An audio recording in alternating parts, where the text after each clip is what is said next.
And has Dave got us live now? Do we know? Sorry, I should have said that. Dave, can you advise if we're live? We can proceed?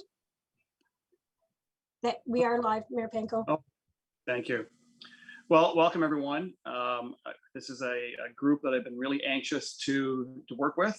I think all of you are starkly aware of the housing crisis that we face in Smith Falls. I think both from a supply standpoint, obviously from an affordability standpoint, and to Courtney's, I guess, insights, even from an accessibility standpoint. And so we're really excited to have all of you here to help advocate, to help us move this challenge forward and help implement solutions. So going back this term of council, we established our strategic plan early in 2015. 2019, getting terms mixed up. And housing and affordable housing emerged, I would say, as our top priority.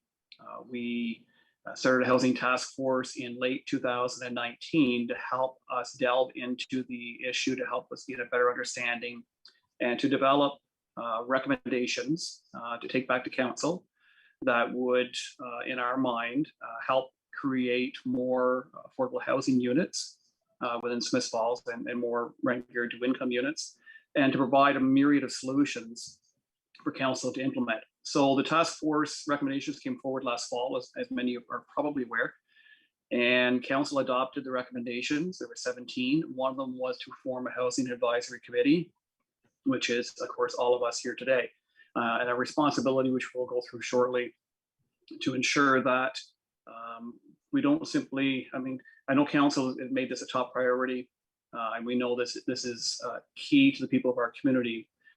But in my mind, until we see a greater supply of affordable housing, accessible housing, and rent geared to income units in our community, regardless of the recommendations that we make and policies we bring into place, we've only succeeded when we've made a difference for the people who need it the most. So it's a big task. We're not the only community going through these challenges right now, but the way we look at it, the 9,000 plus people in Smith Falls are our top priority, and what we can control is what we do for the people of our community. So with that, I'll ask for approval of the agenda, and just need a motion for approval. Need a couple of hands up, please, I guess. Okay, Carrie, you can pick your pair. I got them.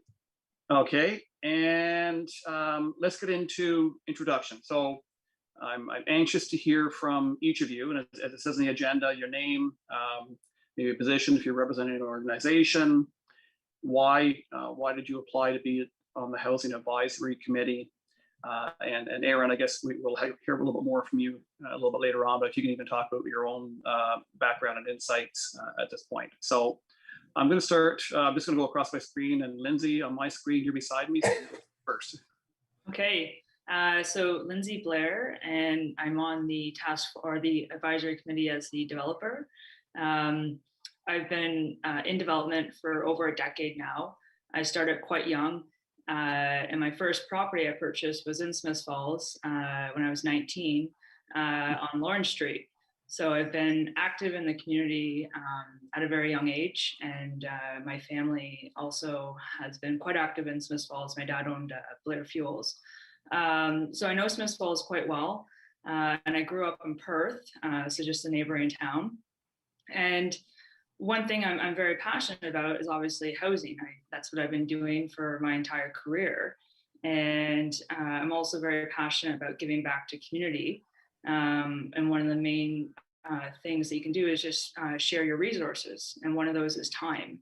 And time is something that I've been trying to give back to quite often. So putting my name forward to initiatives that I'm very passionate about, which this is all about housing, mixed in with other things such as affordability and accessibility, which I try to gear developments I've been involved with to have a lot of. I really want to be involved with this advisory committee because of that. Great, thanks a lot, Lindsay. Great to have you on board. Courtney, you're next. I'm Courtney Priest, and I guess the reason I wanted to jump onto this committee is because, as most of you know, what I just went through, you don't really realize until it kind of directly affects you, almost like the true need for accessible and affordable housing. And everyone that came together to help me, like if I can help in any way by offering up knowledge that I have in like the accessibility aspect and like what we can afford, people on like a limited income, what they can afford, if I can offer up my knowledge in that area to help everyone else who helped me in my situation, that's what I want to do here.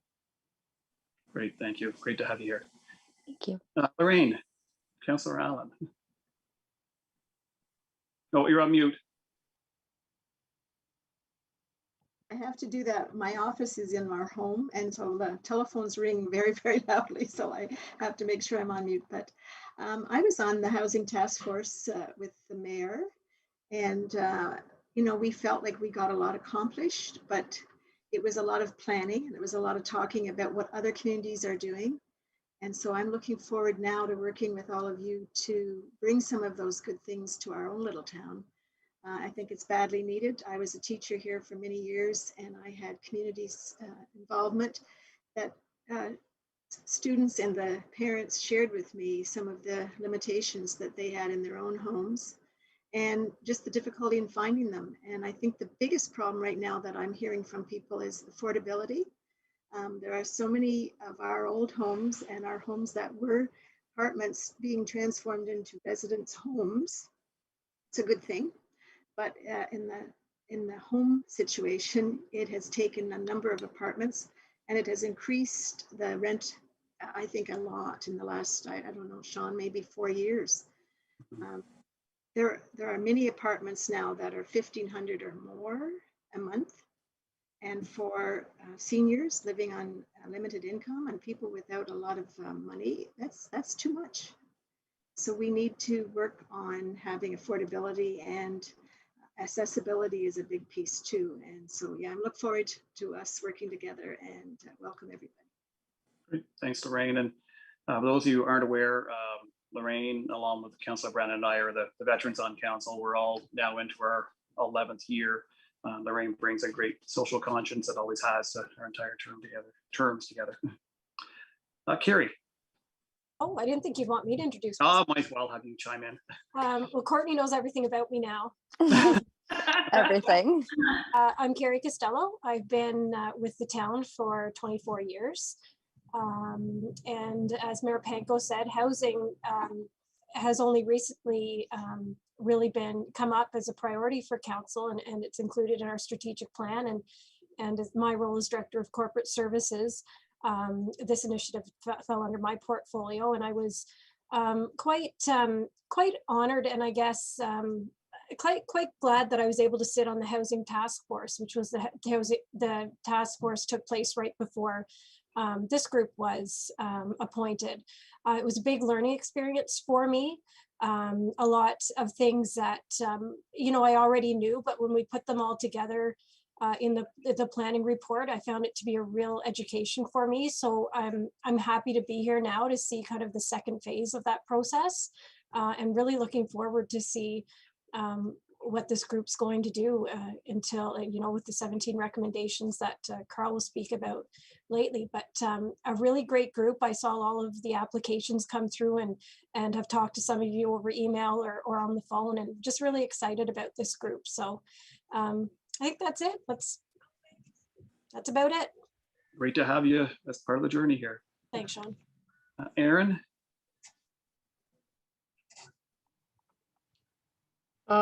Yeah, so I'm a supervisor with Lanark County Housing Services. I'm here today to provide a bit of an overview of what we do and what we provide in the community and what our role is.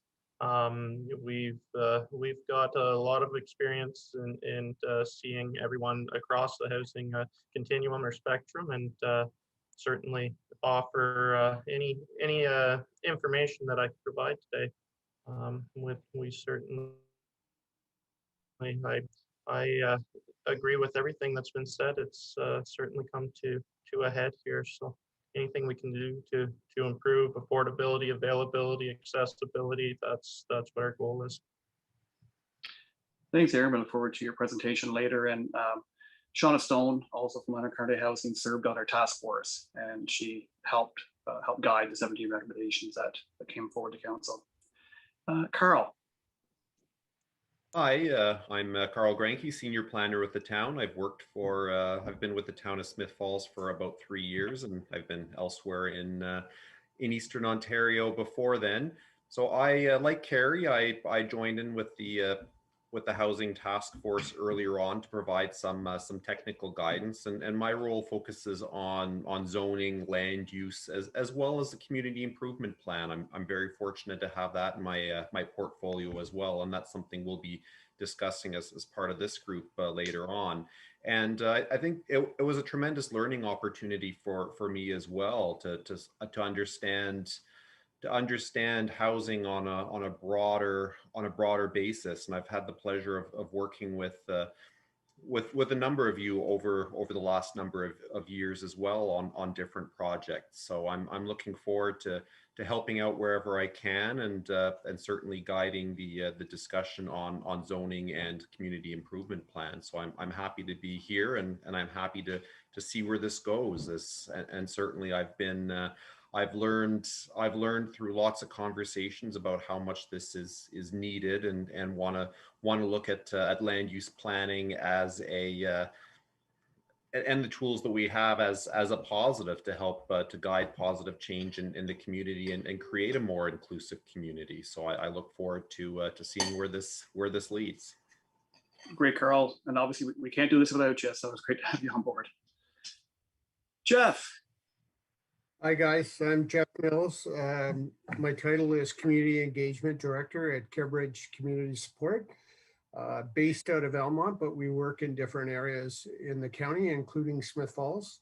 We're actually actively trying to get a project off the ground in Smith Falls. We applied for Rapid Housing Initiative funding the first round, and we're unsuccessful, and that does not have us stopped in any way. We're going to continue probably with another attack at CMHC in a different way. But I'm not from Smith Falls, but I love working in this town, and I'm really happy to see the kind of leadership that I'm seeing coming out of Smith Falls. I'm not seeing the same level of commitment to affordable housing in any of the other major centers in Lanark. They don't know what to do. And I think you guys at least are taking steps forward towards actually doing something. So I'm happy to be a part of this. Well, great to have you here, Jeff. Thank you. Thank you. Ellie. Hi, everyone. So I'm Ellie Halliday. I'm one of 2 caseworkers with Cornerstone Land and Youth Services. So I do outreach with our youth homeless population within Lanark County. We serve ages 16 to 24, all through Lanark County. So obviously Smith Falls. I am born and raised in Smith Falls myself. And I also chair the community of practice for the National Alliance to End Rural and Remote Homelessness. So connecting frontline workers across Canada and rural and remote areas to look at kind of knowledge sharing and evidence-based best practices. And then I'm currently doing my graduate school with Ottawa U, doing systems planning and program evaluation. So hopefully bring that into kind of looking at how we're addressing affordable housing and kind of looking at the evidence-based best practices to do that and work with the clients. Excellent. Ellie, thank you for being here and for your participation. And Kelly, you are last. But not least, Sean. Definitely not. You can hear me. So, so Kelly Robinson, Director of Primary Care from Rideau Community Health Services.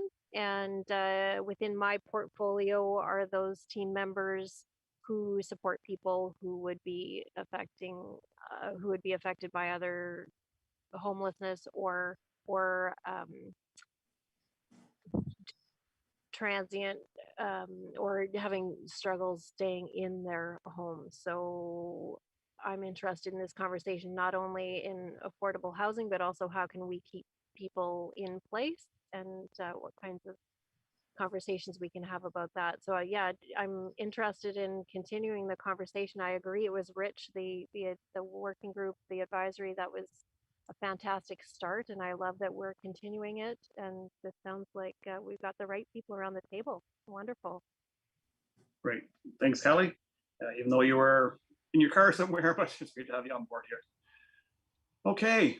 I guess I'll wrap this section up with just, I don't believe the issue was a real concern with that much with previous council, certainly not when I came on in 2010. And as much as we recognize that a high percentage of our citizens rent their homes, I think about 42% in a province where about 25% on average rent. We knew there was a limited supply in the market, but I think there was equilibrium for quite a while. I think my awakening moment came, I believe it was early 2016, spring of 2016, with a fire on Robinson Avenue, and 15 people were displaced. And I had the opportunity to work with a number of those people to try and help connect them to landlords and resources. And I quickly came to realization how difficult it was at that point in time to find a new home and find a new home that was affordable for those people that lived in that Robinson Avenue row house. And that was simply the tip of the iceberg.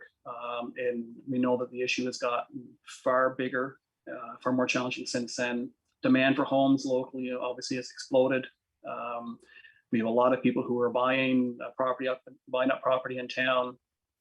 There's sometimes legitimate evictions that are happening, but quite often we see the rental evictions where a landlord comes in and wants to renovate the place, and despite the law giving the tenant the opportunity to go back at a modest increase in rent, more often than not, the tenant is displaced long enough that they've moved on, and the landlord can put in a new tenant at a much higher level of rent. Where people buying properties with the suggestion that they're going to move in. Sometimes they are, sometimes they're not, but it still means someone is displaced. And when they are displaced, obviously the cost is rising significantly if they can find a new home. And speaking to landlords and property managers on a frequent basis, I know they're having generally 40 to 50 people applying for every unit that comes up. So it's a very, very competitive landscape. It makes it very difficult for people. As much as there's some questions that may not be or shouldn't be asked, I guess, when someone's applying for an apartment, when there's such a number of people applying, the people who are more on the margins possibly just don't get the opportunity to be there, or the portability just isn't there. I would say it's the issue that, as mayor, worries me the most. It's the one I guess I wake up at night sometimes wondering what we're going to do and how we're going to do it. I hear from people weekly who are looking for some degree of help or guidance on where they can go. And quite often I'll reach out to Leonard County Housing for some support, or reach out to local landlords or property managers that I know. But when there's nothing available, it's very difficult to try to make a difference.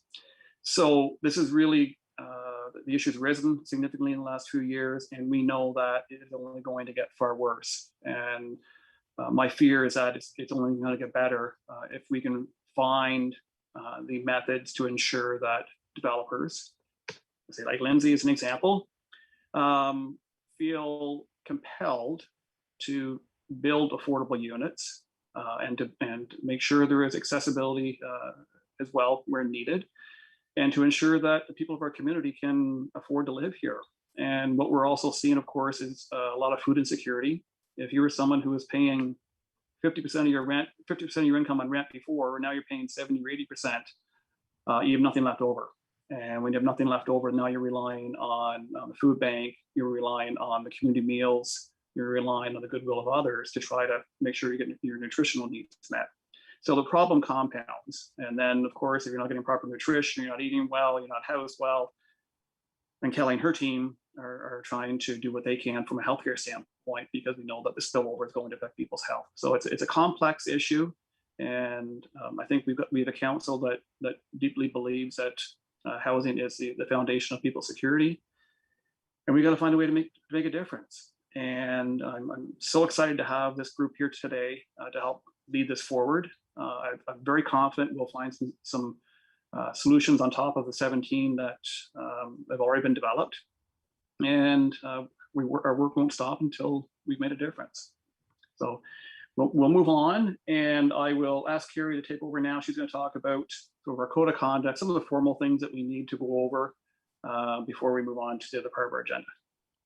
So this is the stuff that us clerks live for. I love this stuff. But I know some of you have heard this spiel before from me, so I apologize. And it's probably like the 6th time that Councillor Allen and Mayor Panko have heard it, but it is important. The first one that I wanted to briefly discuss with all of you is conflict of interest. And Dave, if you're listening, would you mind bringing up that, that presentation?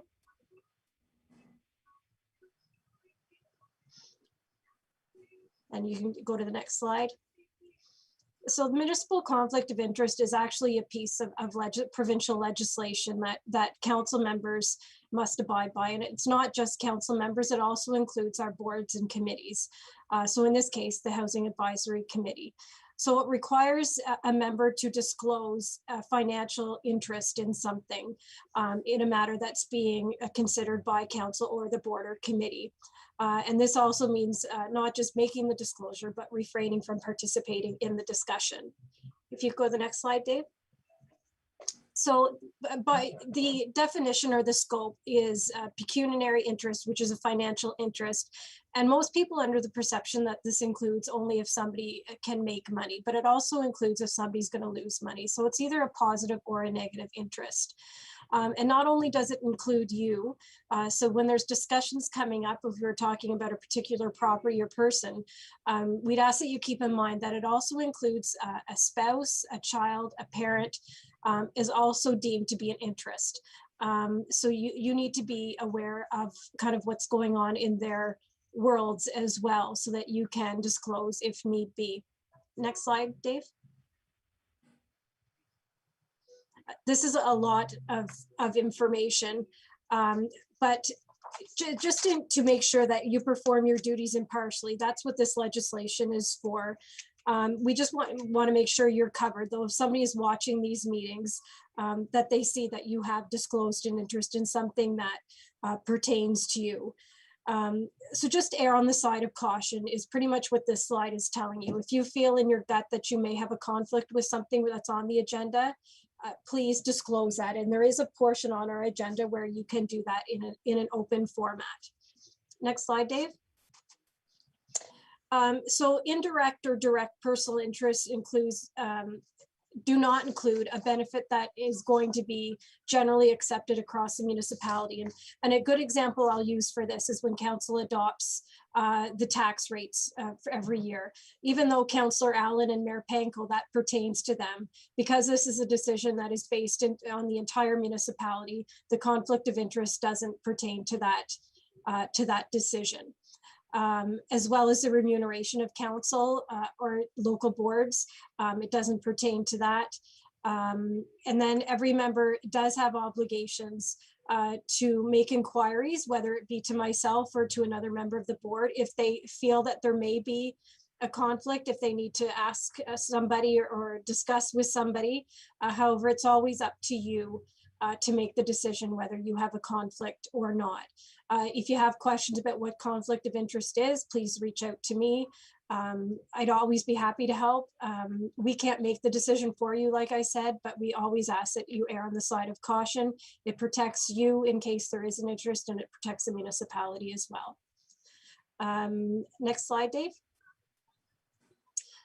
So there is consequences if conflict of interest is breached.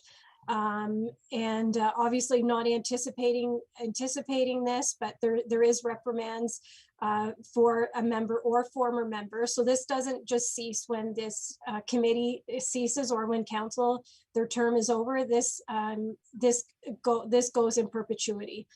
They can declare the member's seat vacant. A judge could suspend the remuneration paid to that member.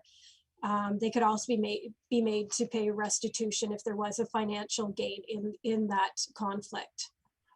As well, if a councillor has breached or a board member has breached the municipal conflict of interest, the town's liability insurance does not cover that. Next slide, Dave. Again, so if you feel that you do have a declaration, please do so. It's number 6 on our agendas, disclosure of monetary interest.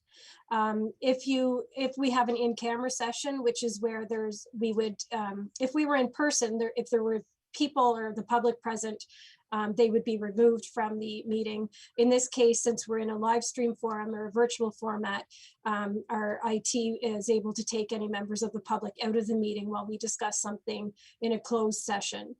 There are specific reasons that that council members or boards would go in closed session. I won't go into them in this presentation, but if we go into a closed session and in the closed session, you realize that there is a conflict when we come out of open session, that must be declared.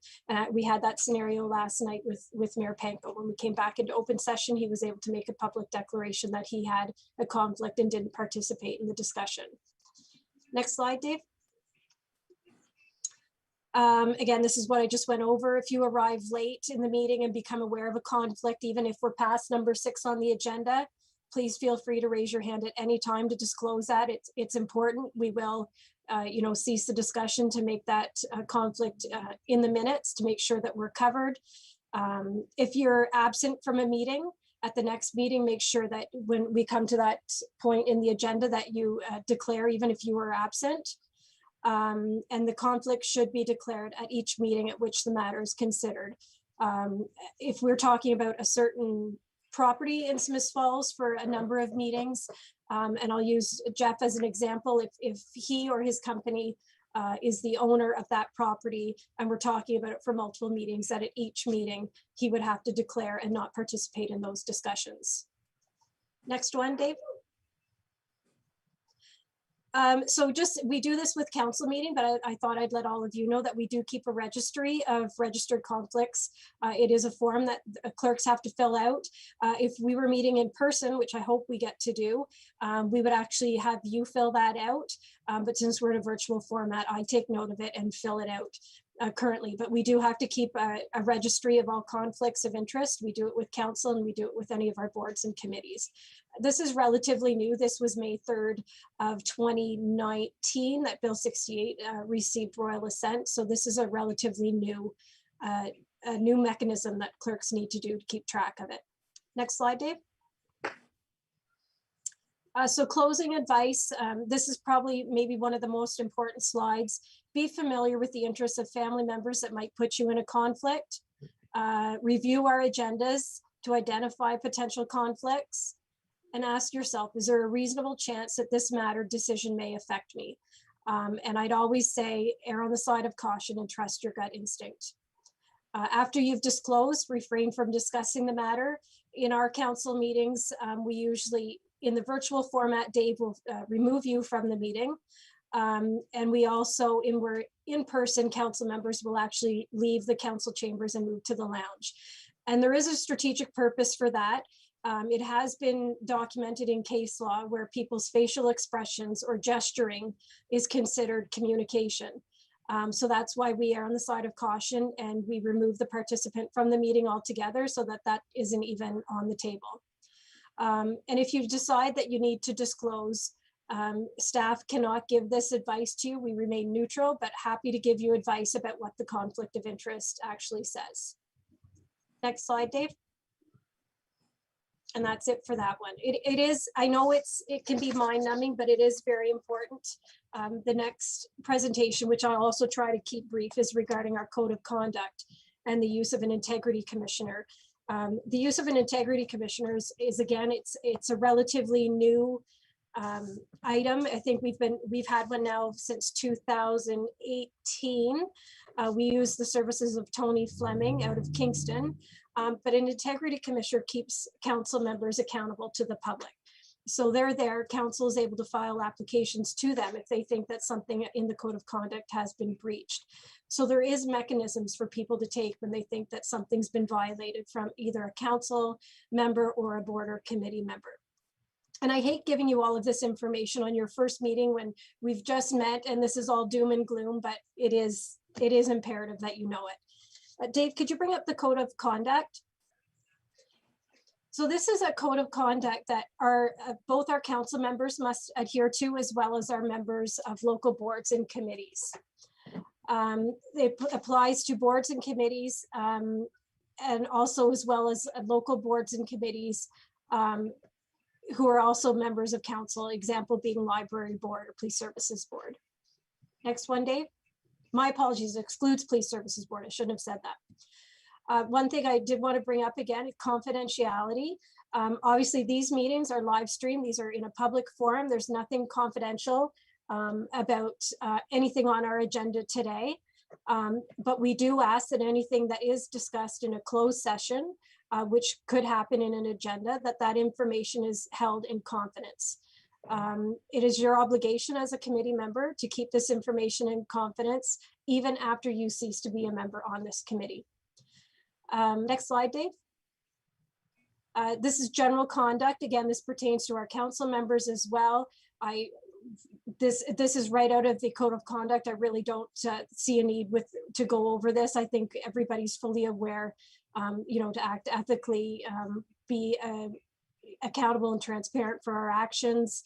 But we do have this general conduct in our code of conduct. And I might add, this is also in the town's procedural bylaw.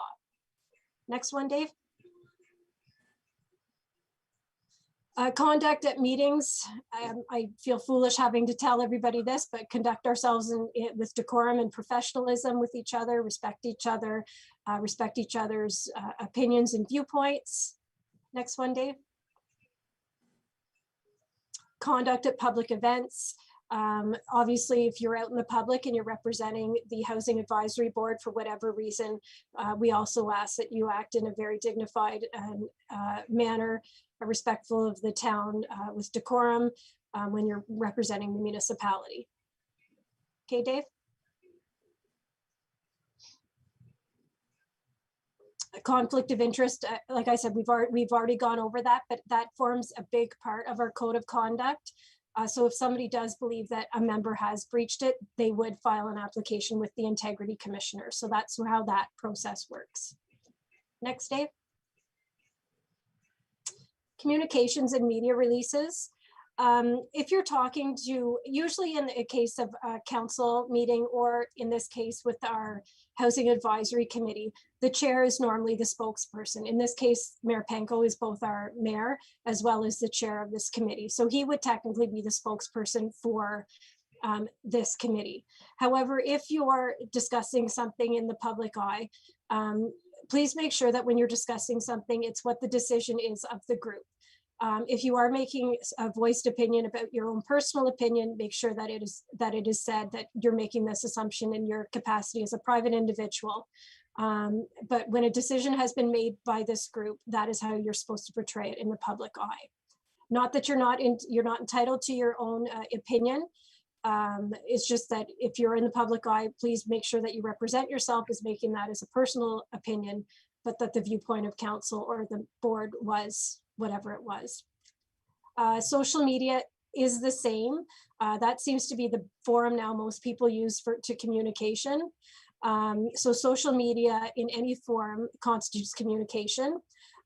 So please identify any social media communication that views expressed by members are views of the member personally and do not represent the views of the municipality. Next one, DC. Interactions with staff. Again, I don't really feel the need to go through this with you. Again, professionalism, respect, no malicious or false accusations, things of that nature, bullying, threatening, coercing. Next one, Dave. This is one we've struggled with in the past. Mostly as being on this committee, you can't be seen as being biased. So we'd ask that you not take any gifts. If somebody wants to take you out for dinner or something, it's not permitted under the code of conduct. Now there is a provision where, if somebody wanted to give you a keychain or a mug or something, that's considered appropriate. But we ask that you not accept any gifts, as it could be seen as giving favoritism, or it may bias any future decisions you may or may not make. Next one, Dave. again, this is the role of the Integrity Commissioner. They're the ones who would investigate if there was an application filed. They would investigate anybody involved if there was an accusation made, and a report would be given to council. And those reports do have to be made public. They are written in a format though, so that no personal information is disclosed. Next one, Dave. Again, there is an enforcement and sanctions that goes with the Integrity Commissioner if they have decided that there was a breach of the code of conduct. Again, it could be a reprimand, a suspension of remuneration, and they could be suspended for up to 90 days. The Integrity Commissioner also recommends that council impose, and we've listed some of the sanctions that, whether it be a public apology, removal on the board, and any other sanctions that that council may deem to be appropriate. Next one, Dave. Very quickly, there's different mechanisms for people to file a complaint. They can do an informal where you can try to, he acts as a mediator and try to come up with a solution that both parties are amenable to, or they can go down the formal complaint process, which is an application and an investigation, and the outcome is a report. Next one, Dave. The investigator does withhold options. He can refuse to conduct the investigation if he deems it to be malicious or vexatious in nature. He can also, if he believes that there's an opportunity for a resolution, he can see if he can act as a mediator and do that. And then the third is to investigate and report back to the municipality. Next one, Dave. Public disclosure, like I said, they have to make these reports public. However, they do not identify any people in these. The complaint is always, their information is always treated as confidential. So there's nothing with names on the public record. Next one, Dave. And that's it. And I feel really bad having to give the gloom and doom presentations at the beginning of this, but they are a needful thing in our world. So please follow up with me if you have any questions. These will be part of the minutes. So Mayor Panko, you take it away and try to get a housing vibe back in the meeting. But happy to take any questions if anybody has any. And we might have lost Mayor Panko. I lost you for a second there, but you're Oh, back. we Okay. got you? Okay. I just told you to take it away and get Perfect. the vibe back. Okay, thanks, Carrie. And I did the gloom and doom. unnecessary evil to some It extent. is. Okay, we're going to move on and go through the terms of reference. We're not going to touch all of it, and I hope some of you had a chance to review it, but I want to talk about the introduction to it, the mission statement of mandate and the scope of the work. So Dave, if you can put that up, please.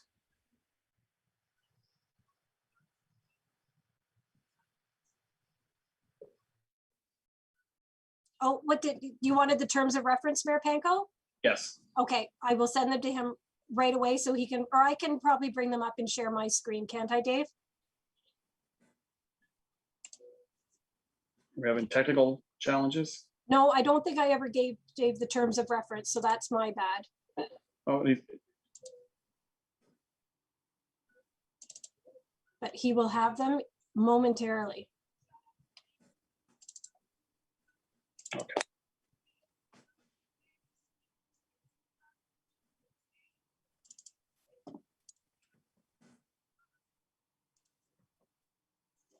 So while they're starting, I'll talk about, I'll just read the introduction or part of it anyway to keep us moving along here.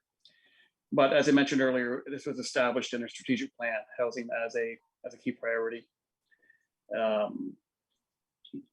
Prioritizing both short-term and long-term objectives, implementation strategies aimed at advancing affordable housing, the availability and options for residents of our community. So as I mentioned, the task force report was adopted by council, and that brings us to where we are today. And so under the mission statement and mandate, scroll down a bit, Dave.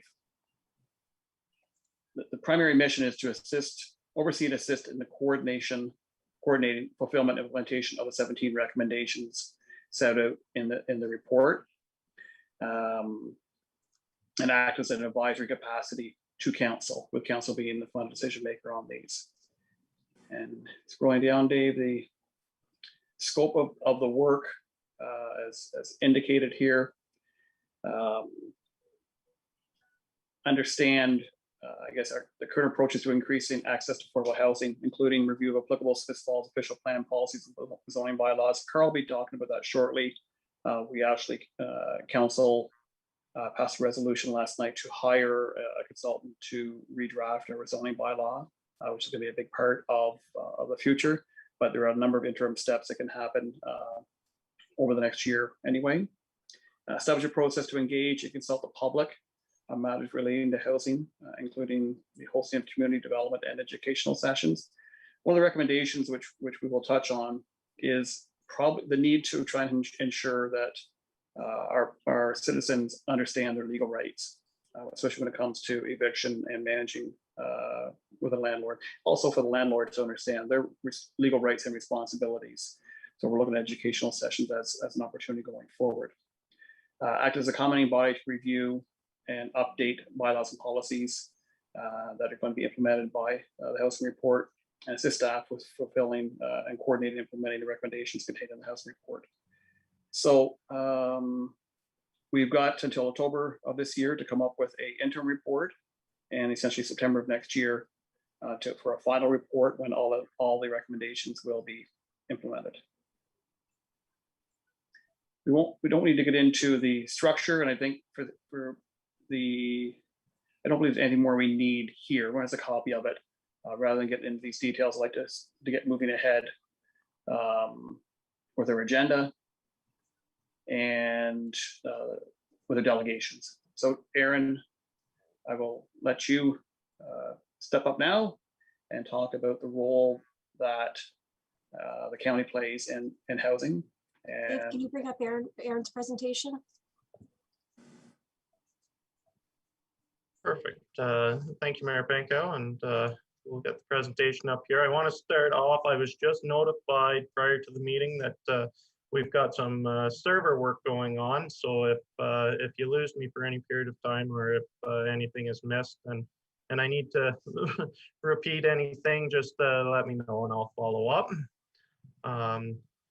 If this report looks familiar, it is almost a carbon copy of what my manager, Shauna Stone, presented to County Council in March. But it's very relevant information and important for anybody in the community, especially when focusing on housing and options, to know what the role of Lanark County Housing Services is and what we can provide moving forward. So if you want to go ahead, Dave, to the next slide. The first thing to know about housing is it's complicated right now. The issues with affordability, availability, and accessibility of housing and units in general is complex, and it continues to be as we move forward. Landlord-tenant relationships aren't the same. You know, there's additional factors that come into housing where it's not just a matter of having a roof over your head. There's issues with mental health, addictions, family breakdown, physical health. There's so many things that contribute to not only gaining a place to live, but maintaining that as well. There's also legislation to navigate with the Residential Tenancies Act and the Landlord Tenant Board. So it can be very complex for anyone trying to find somewhere to live, for people trying to provide places to live, to offer support. It's certainly a complicated area to navigate. Next slide, please, Dave. COVID-19 has made it even more complicated. There's safety concerns in congregate settings. There's fewer shared accommodations and room rentals available. Even simple maintenance to rentals is more challenging and becomes a safety concern. So the height of COVID-19 has certainly made a complicated issue even more so. Next slide, Dave. And there's this slide just outlines a few of the economic factors that come into it. You know, in the early parts of 2020, some of these stats are a little dated, but the early parts of 2020, Ottawa, which we know we're right on the outskirts of, was one of the fastest paced increasing prices for rental accommodations. The prices are skyrocketing, and we feel that here as well. There's also pressure from cities and large markets with remote work now being a big focus for many organizations. People are now living in more rural areas and on the outskirts of big cities, which puts pressure on unit availability and affordability as the demand goes up. And also with sale and resale prices, they continue to skyrocket as well as demand is very, very heavy. Next slide, please. We'll start with a little bit of background on how we got where we are as a service manager. Prior to the year 2000, social housing was federal and provincial responsibility. It wasn't so much put on the municipalities. In 2000, there was the development of the Social Housing Reform Act, the SHRA, which that basically downloaded the responsibility to municipalities and service managers in Ontario. And in 2011, the Housing Services Act was developed, and it again preserved the administrative and funding responsibility for social housing with service managers. Next slide, please. The role of the service manager of Lanark County is we're primarily responsible for the provision of subsidized housing and administration of homelessness programs and funding from senior levels of government. Some of the roles and responsibilities that we hold under the Housing Services Act is housing and homelessness plans, service level standards, so that's the number of subsidized units that we have throughout our service area, rent geared to income assistance, centralized wait list, subsidies for housing providers and nonprofits, enumeration, which is counting and reporting the number of homeless individuals and families we have in the county, and then reporting and all this good stuff, which that includes not only fiscal reporting, but metrics and results from the administration. Housing Services operates within a complex regulatory framework.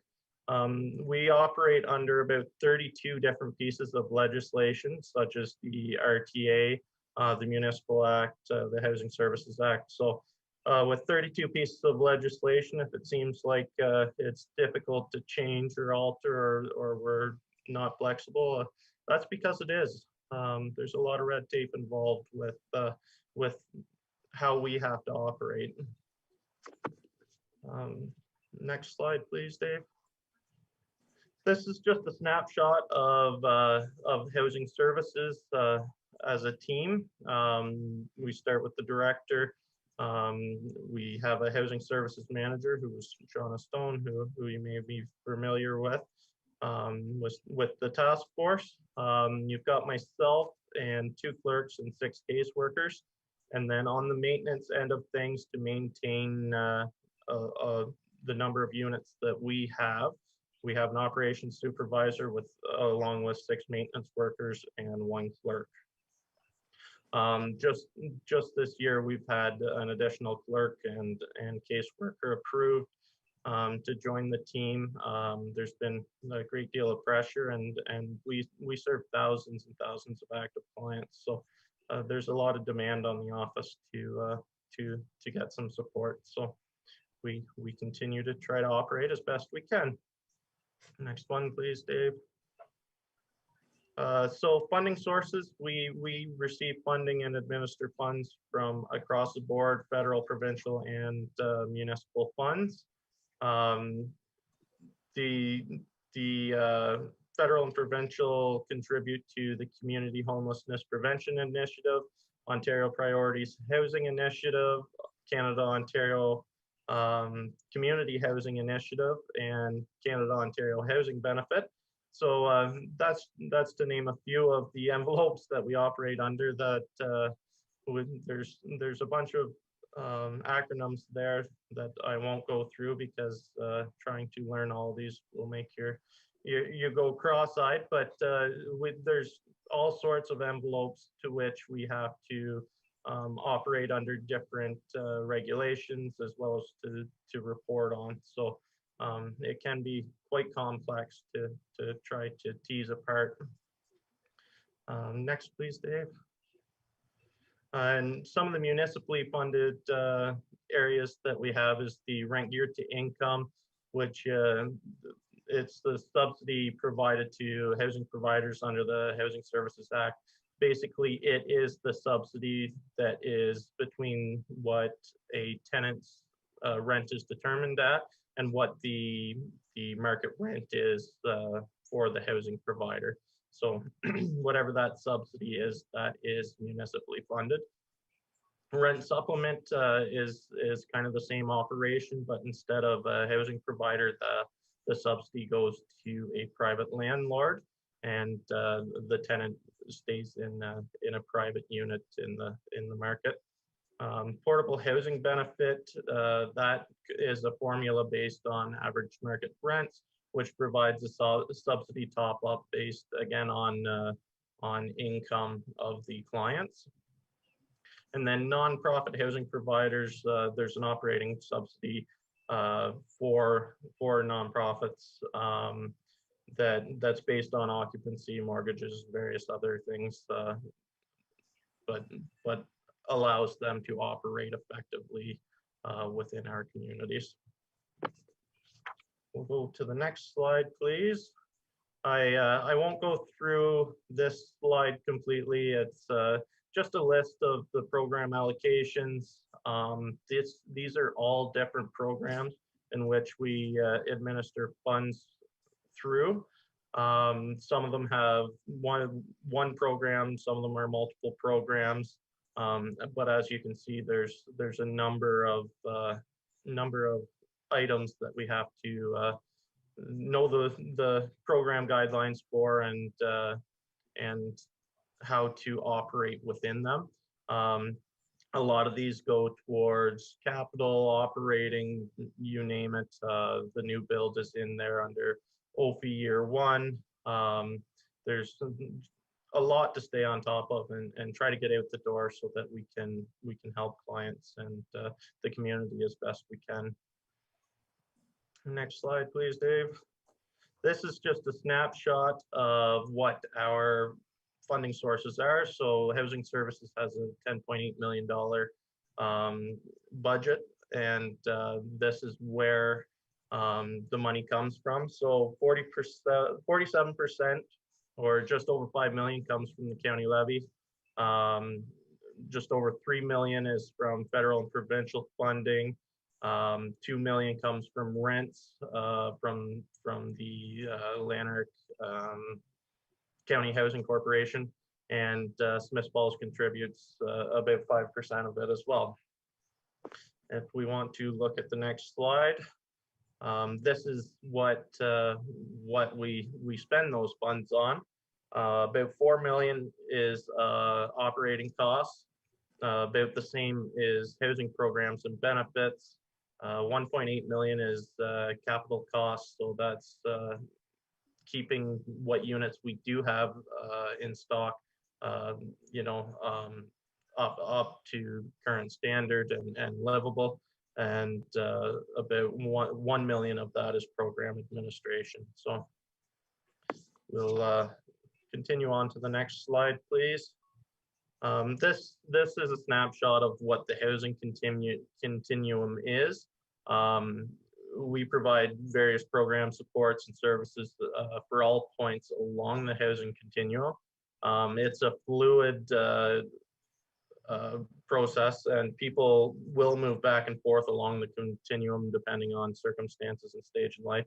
So you have a look at this, it's from homelessness all the way to home ownership, and people will continue to move back and forth along that continuum throughout their time with being a client with us.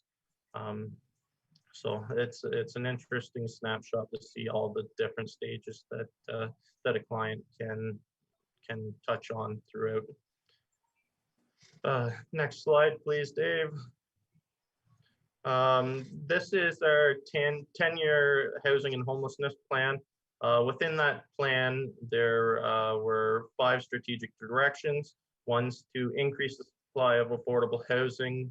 2 was plan for diverse range of housing choices.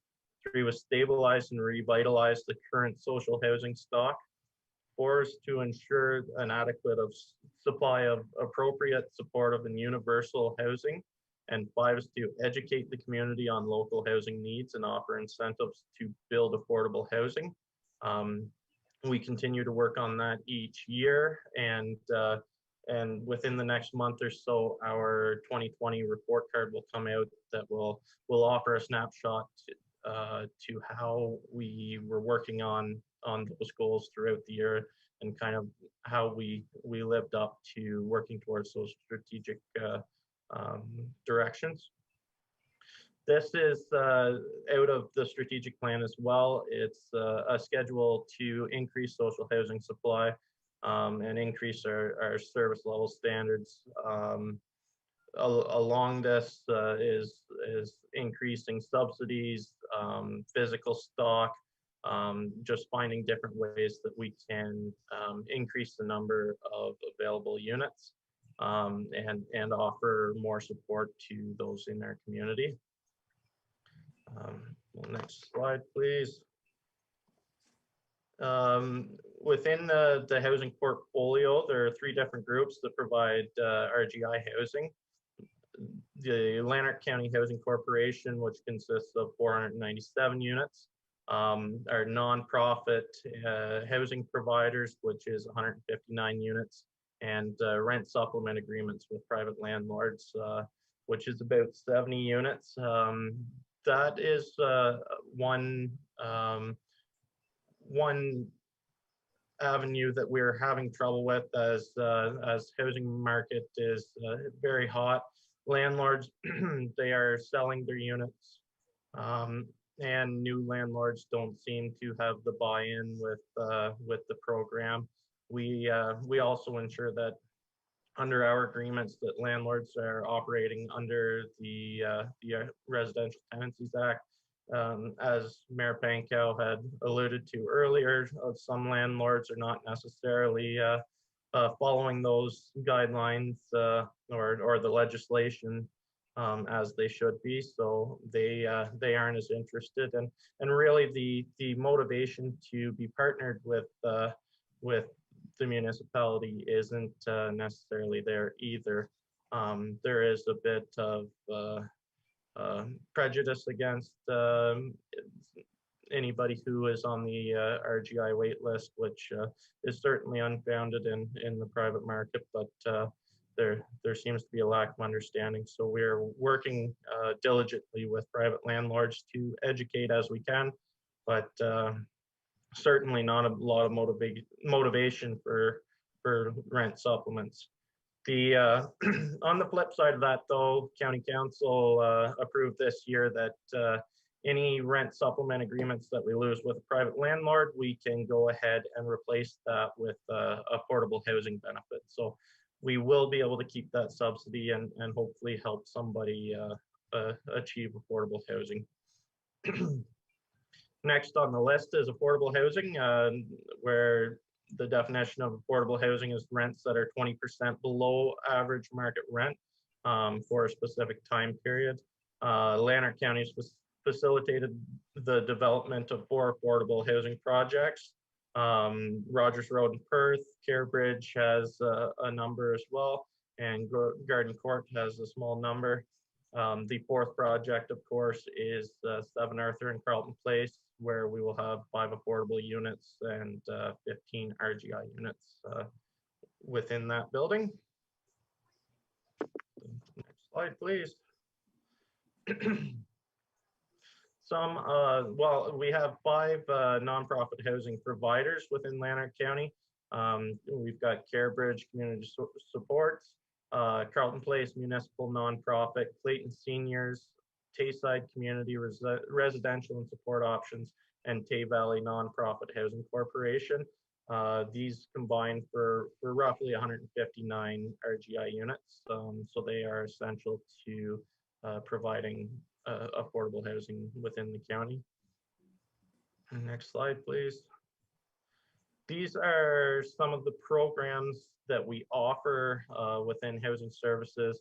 The Housing Options Program, which provides financial assistance to residents to attain or keep affordable housing, assist with things such as utility arrears, rent deposits, rent arrears, emergency hotel stays, transportation, really a wide myriad of things to help people either get housed or maintain housing or keep a roof over their head.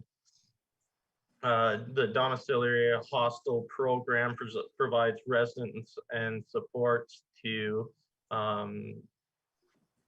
people with special needs. It offers assistance with daily living. We currently fund 60 beds throughout Lanark County at 4 hostel providers. We have a rent support program, which offers $200 per month as a subsidy to a set number of people through the IAH program. This program is no longer offering funds to service areas, but we do have funds available until March of 2023. So that program will continue to run for that term. Portable housing benefits, there are two options that we have. There's the portable housing benefit, which is municipally funded, and the Canada-Ontario housing benefit. This provides a monthly subsidy to low-income families or individuals who need some assistance.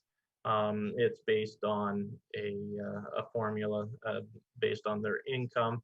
The difference between them is the portable housing benefit is a municipally funded, and individuals need to be within Lanark County.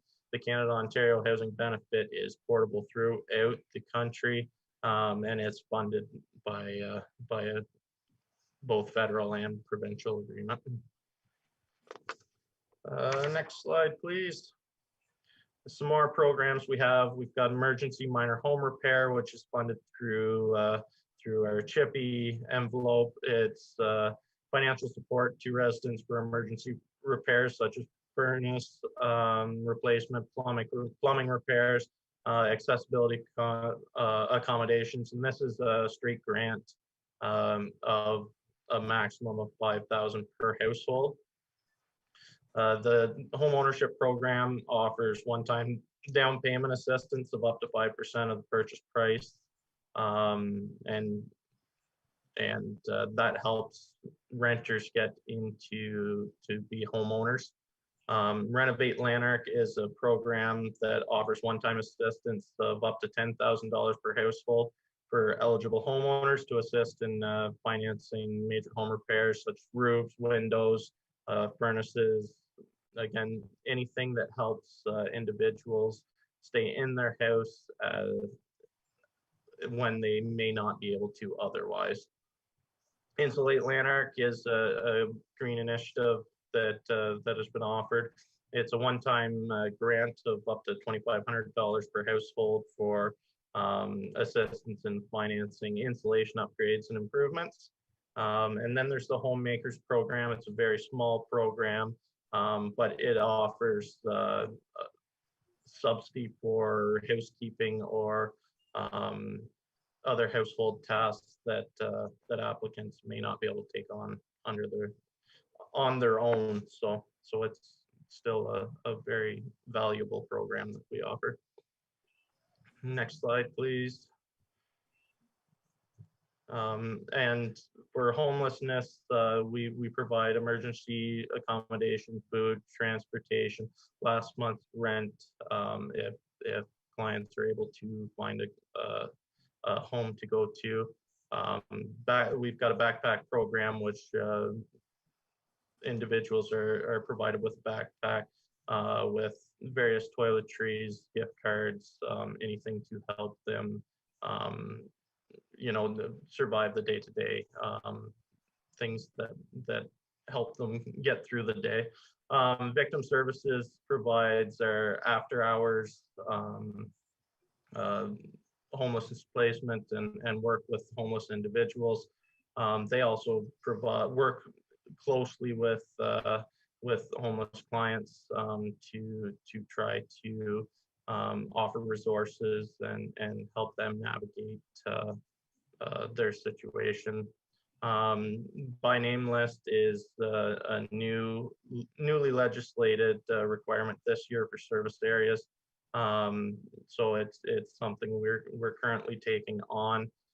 We've actually got a homeless services coordinator as a new position this year, who's going to help coordinate that. It's really coordinated access for consenting individuals, again, to ensure that we are offering resources that are available throughout the county, and nobody's being forgotten. We're really able to track and keep data on the individuals who are homeless in our community. And enumeration, which was mentioned earlier, is a snapshot of how many and the demographics of those who are homeless in our service area at one time. Next slide, please. We're also the biggest landlord in Lanark County. So with that, it comes a lot of tenant resources needed. Some of the tenant supports offered by caseworkers within housing services are social supports such as mental health, addictions, and offering referrals to other services, mediation between tenant disputes, help with hoarding, support through that, working with various unit conditions and maintenance issues along with property standards. So as a landlord, there are a lot of things that come with that, especially having such a wide range of individuals in a number of units. So we do everything we can to offer these supports to those individuals. Next slide, please. And then some other activities that housing services participates in is coordination of services, working with applicants, tenants, social services staff, and partner agencies to ensure current programs are meeting the needs of the community. There is also the Housing Coalition, which is for community partners working with Lanark County to improve service integration and promote positive development when addressing housing and homelessness. And we also participate in various committees, task force and forums such as this one, or the task force prior to this, to offer our input and work as part of community outreach, education, and development of strategies and programs. Next slide. This just outlines some of our community partners, certainly not an exhaustive list, but some of the organizations and the agencies that we work with to try to help those in our community who are most in need, especially when it comes to having a safe roof over their heads. And the next slide, this outlines the Social Services Relief Fund, which is new as of last March and is based solely on the needs of COVID-19 emergencies funding, which has come in 3 phases totaling nearly $5 million. Some of the programs that have come out of that are rent assistance, extended emergency hotel stays for homeless, a COVID-19 isolation center, a mental health support line, food security for the communities. Phase 2 offered acquisition of additional property for victims of domestic violence with the interval house. And there was also capital funding for renovations to hostels and additional infection prevention and control in congregate living settings. So a lot of additional support coming to the community through the social services relief fund. And with the next slide, I will take on any questions. Sorry, it's a very, very quick overview and a lot of things to process through that, but hopefully there's a little better understanding. And if I can provide any more right now, I'd be happy to do so. Great, thanks a lot, Aaron. It was very comprehensive. Questions, Carrie? Just a quick one, Aaron, and maybe you mentioned it, I didn't catch it. The social services relief fund, the COVID related one that you just spoke about, was that provincial dollars, that 4 million, or where was that? That it was all combination? provincial dollars. It was Yeah. all provincial. Yeah. Okay. That's all, thank you. Other questions for Aaron? Aaron, just to provide some context, the build in Carleton Place, can you just sort of explain the process and the timeline from the point of decision to, I guess, tenants moving in, just to provide some understanding of or what it takes in order to be able to build new RGI and affordable units via the county? Sorry, I just missed the beginning of that, Mayor Pankow. Yeah, if you can just talk a little bit about the new build in Carleton Place and sort of some timelines, when the decision was made on that, how the funding was established, the overall cost, and sort of from the time from conception to tenants moving in, just to provide some context as to what's involved in trying to create new RGI and affordable units in the county. Yeah. So I haven't been involved with the process too much, but I'll provide a brief overview for you. And it's certainly been an exceptional timeline right now due to COVID-19 and delays that has caused. But from initial, it took about a year from the time that the county decided that it was going to take on a new build and issue an RFP for a developer to partner with. It took about a year to get through that process, to issue the RFP, to have a developer chosen and develop a possible end product, the building. Shovels were to be in the ground, I believe, in the fall of 2019. That ended up being delayed, and then COVID certainly delayed things a little further.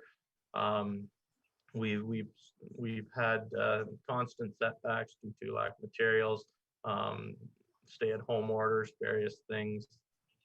We're quite a bit behind schedule, but still looking forward to getting people in. We're looking at the fall now, which is about 6 months where we had initially projected, given the state of COVID, 6 months behind schedule. But we're looking forward to getting people in the buildings. But as far as the process itself and some of the timelines, I don't have as much information on that as maybe the director or my manager Shauna may have for you, Mayor Pankow. Okay, but I guess in essence, it's with all the planning and execution and construction, it's generally a 2 to 3 year process. And I know under experience with Carabridge, and Jeff can maybe talk about more. I mean, if you can get that down to a year, it's been an amazing job. So in other words, if we made a decision today, we're going to go ahead and build a new development somewhere in town, we're probably a year minimum from this point forward in order to be able to. For the most part, I would say the planning and development may have been the longest time if it weren't for COVID. Working with the developers and the planners to get the building and the framework together in order to start construction. That would have been probably the most time consuming part. You know, construction, you can have delays, but generally it's your set amount of time. But we've really been set back by various issues related to COVID. Thank you. And so Larner County Housing owns, I think it's 279 units in Smith Falls, if I'm not mistaken. Yeah. Okay. So as Aaron says, probably our largest landlord right now, and responsibility for all those units. And if we look at the 10-year plan, we understand the build in Carlton Place and the next plan build is also Carlton Place. And part of that is because units that were lost in Carlton Place on a property that was no longer able to maintain those units. So the needs are well beyond Smith Falls, and within the county's 10-year plan, there is nothing at the moment planned, no additional units planned for Smith Falls. And we respect that. We respect the prioritization that has to happen at that level. And our hope, say Councilor McKenna and I, who both sit on Community Services Committee at County Council, is that County Council will be willing to accelerate some of that development and add to that development. But dollars are a big factor. Sourcing money is another factor. A lot of resources are required to make this happen. And while that's going to be, I believe, part of our solution, we need to consider all the possible solutions, and that's why we're here, to try and enact the ones that are going to make the most meaningful difference as quickly as possible. Any further questions? Sorry, for Aaron? Sorry, I was just going to say, and one thing to consider is this is the first new build that we've done in decades. So we're far from being experts in the field of development and working towards the most efficient way at doing this. So if there's more efficient ways to add units to either our portfolio or the communities, we're always all ears. If we can, contribute in other ways, whether it's administering funds or whatever it may be, we're certainly here to do that. And if we can offer input from our experiences, we're certainly available that way too. Well, we will lean on you, Aaron. Thank you. For sure. Any further questions for Aaron before we move on? No, okay. Carl, the floor is yours. Thank you. Dave, I think you have a PowerPoint presentation to tee up, please.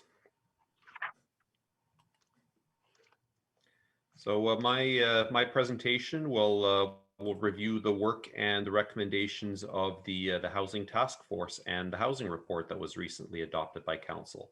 Next slide, please.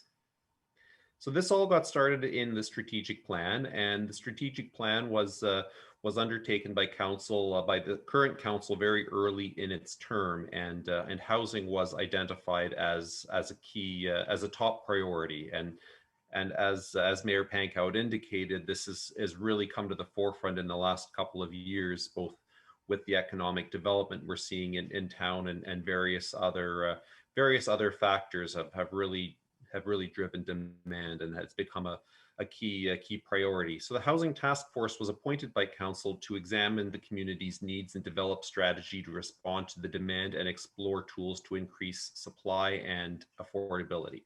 Next slide, please.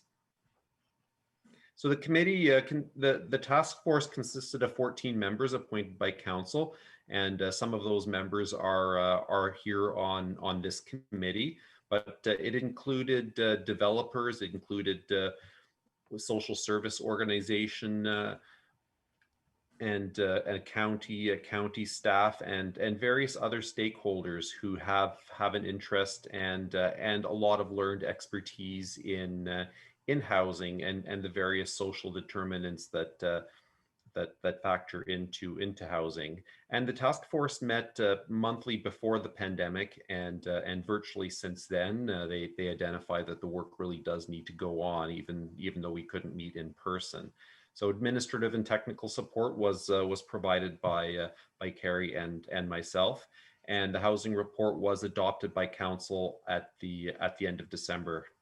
So there's 17 recommendations that are in that report, and I'll get to those in a moment. Next slide, please.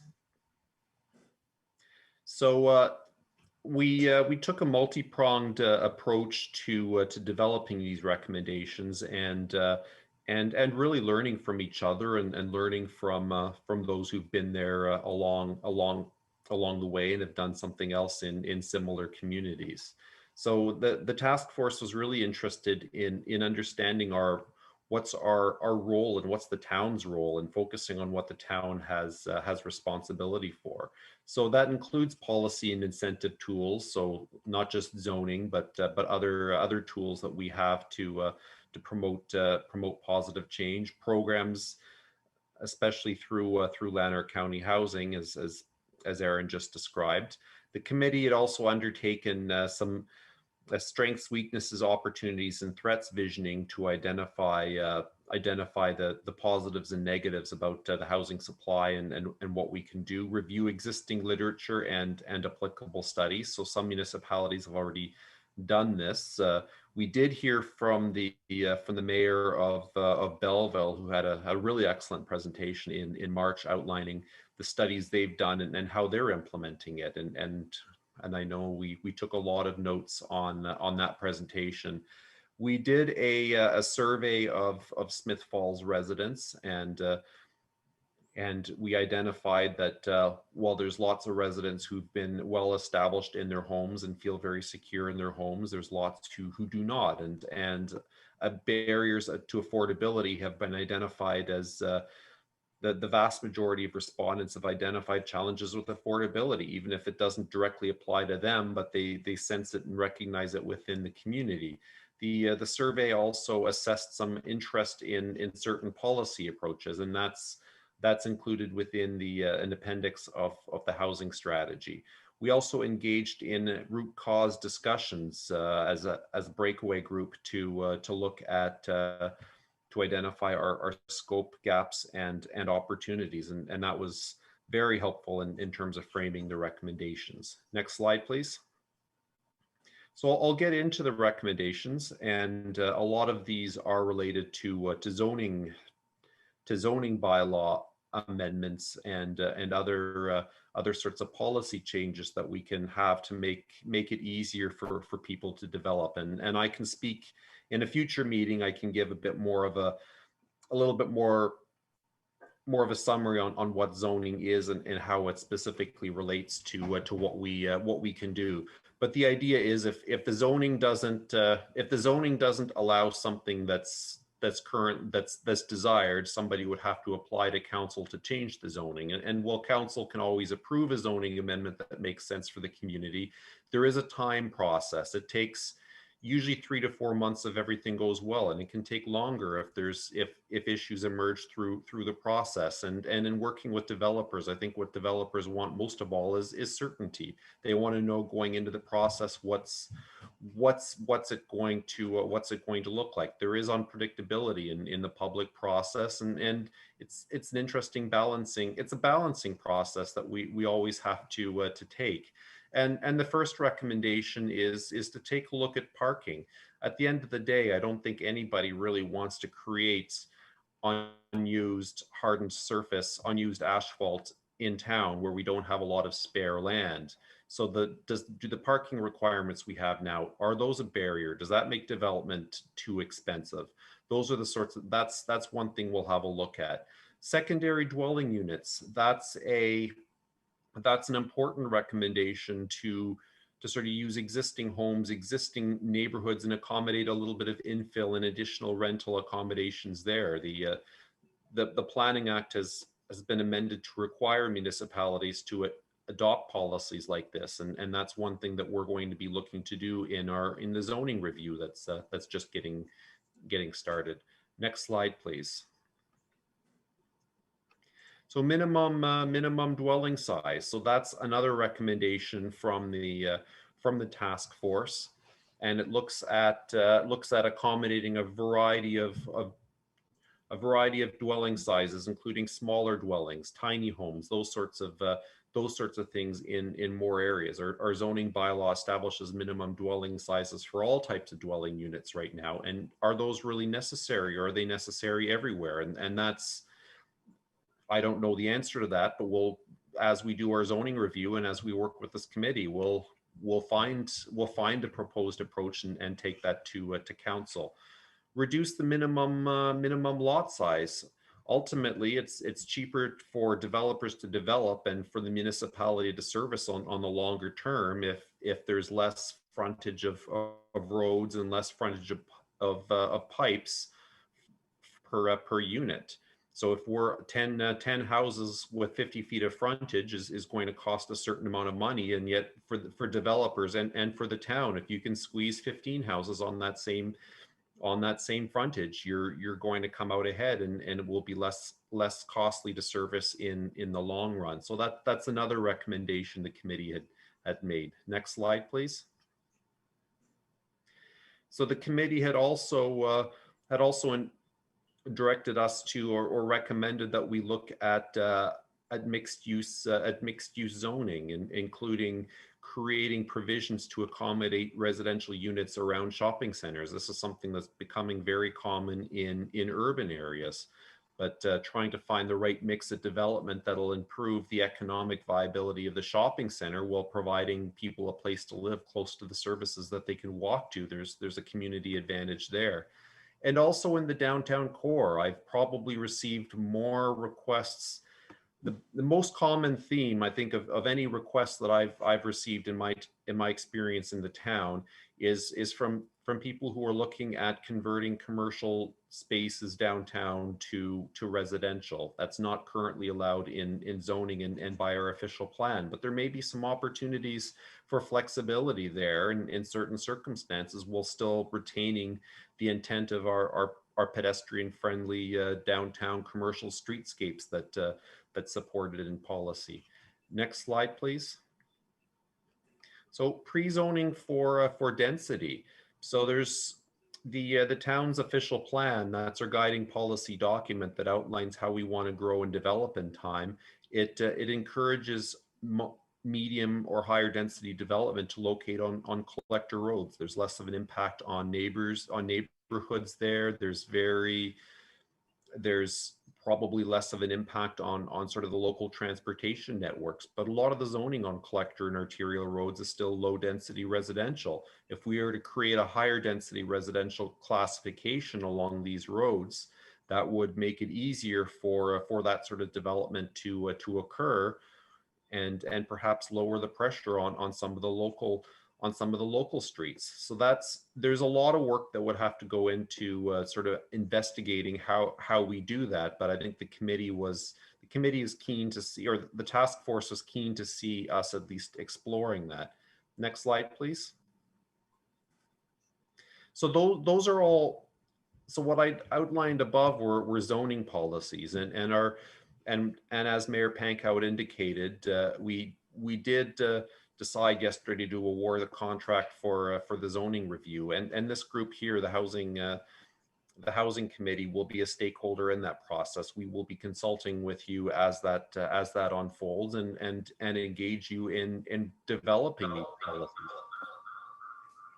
So the next couple of recommendations aren't necessarily land use planning and zoning recommendations, but they are more operational recommendations for the town in terms of prioritizing housing and residential development opportunities when we have land to sell. We don't have a whole lot of land to sell, but it does come, and opportunities arise, and I think identifying this and establishing that as a council priority would be very helpful moving forward. And I know the corporate services department has been doing a lot of work on this.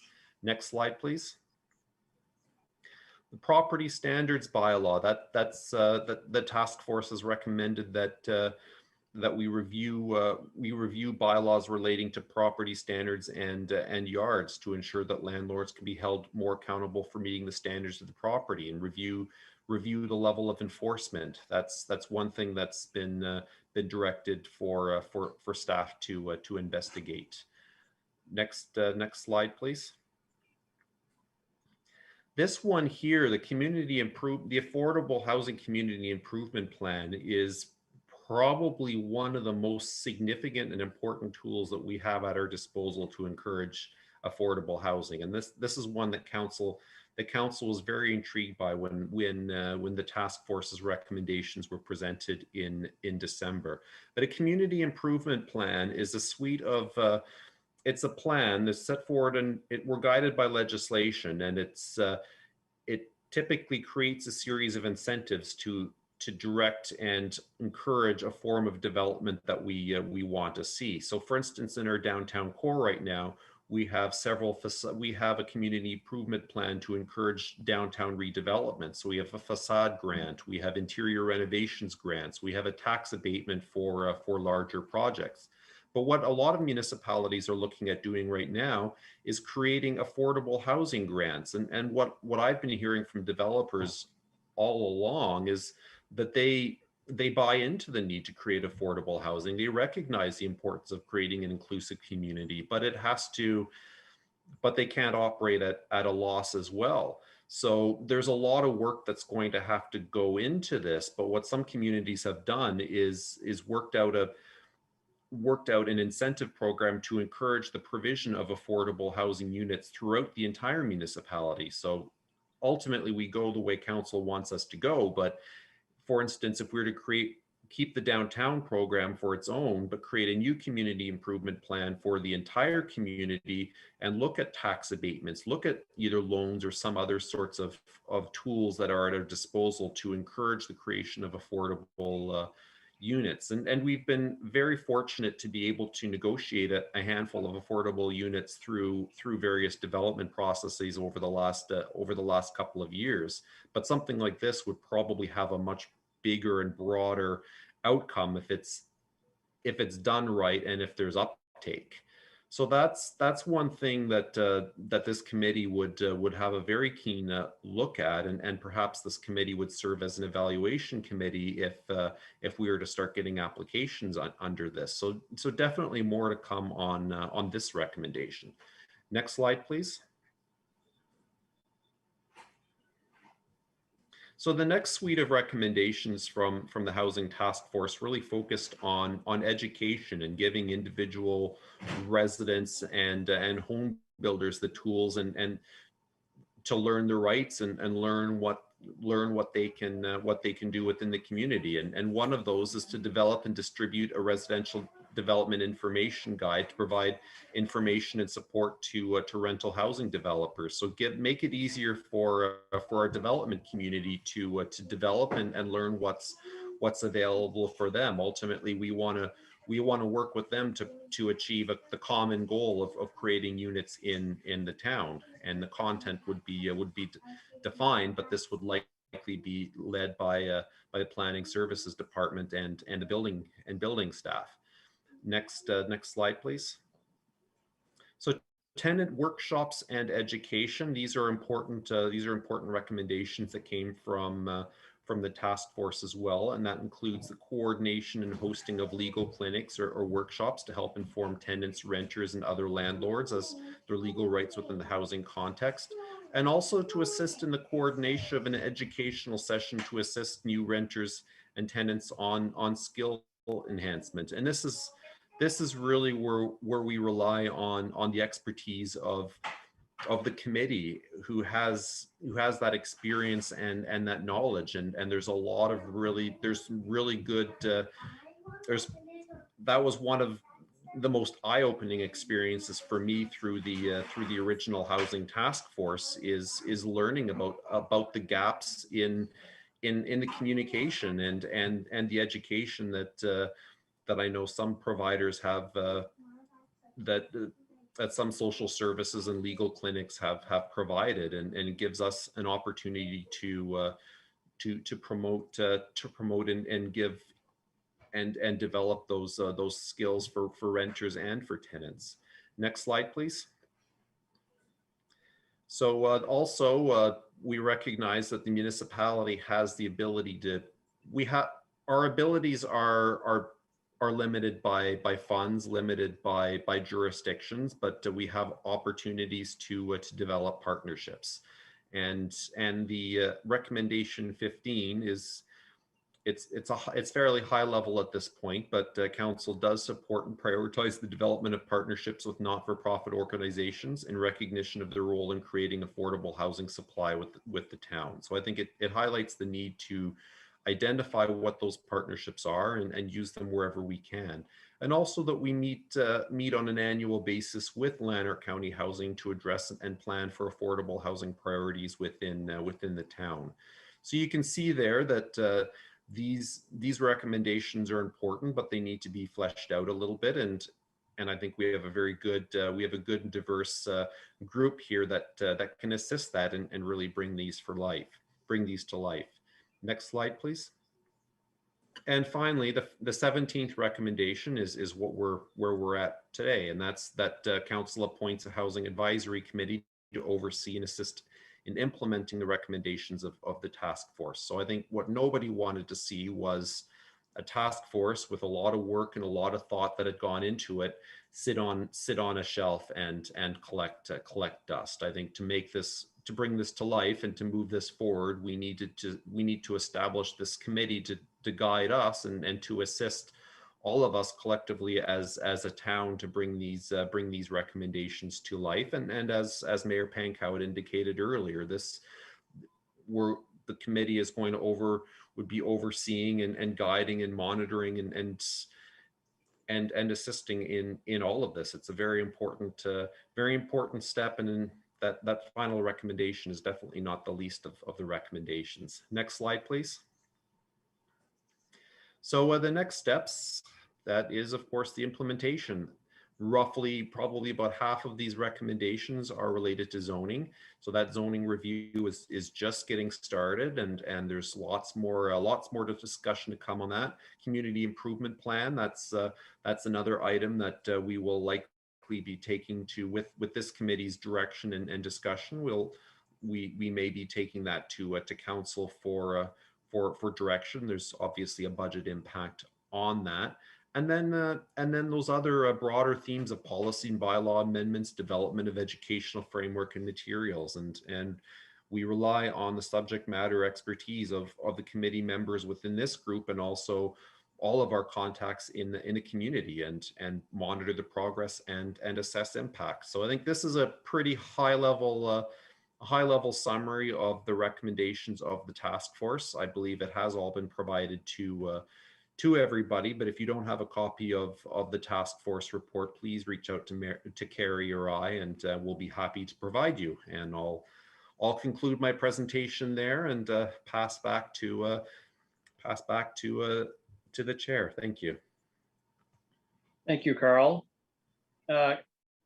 Questions or comments based on Carl's presentation? Comment, that's okay.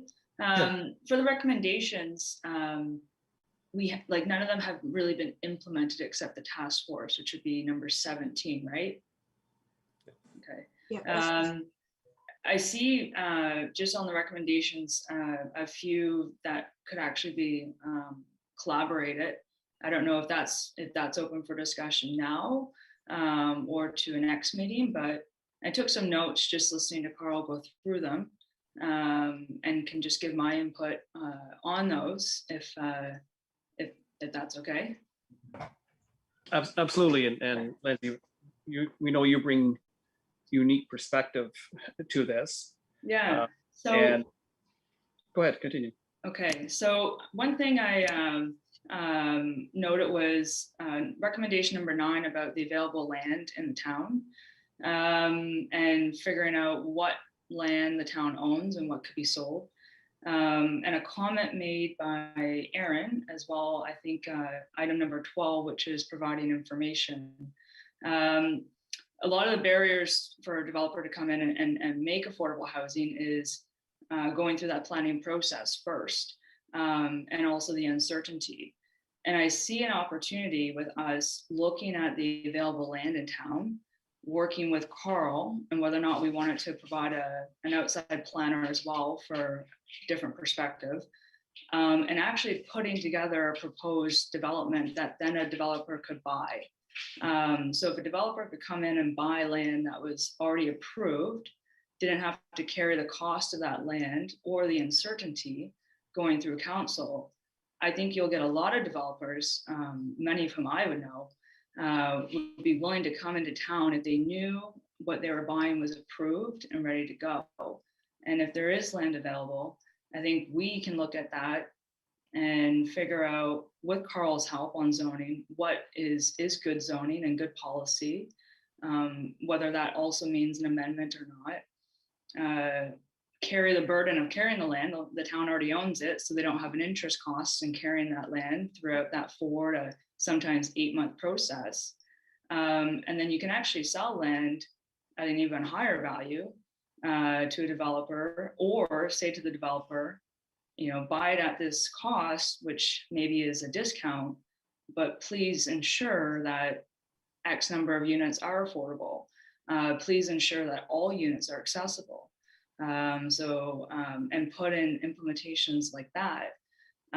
There's a lot of people willing to come to the table, I think, with private money and to own a rental building that may have some provisions to it, as long as they know what they're buying is going to be approved and they can develop it right away. That's normally the biggest thing that we assess is, how much time am I going to carry this building and or land without it generating any revenue? So I think we can really actually look at number 9, provide information such as number 12, which is that guideline. And then I noted some things about recommendations 15 and 16 that I see that could be applicable in that approach too. Great. Thank you, Lindsay. Jeff? A couple things. Thanks, Carl. It was really good to have that overview of what the committee had done to date and the 17 recommendations. When I got the documents from you, Carrie, I noticed that the report is 175 pages long.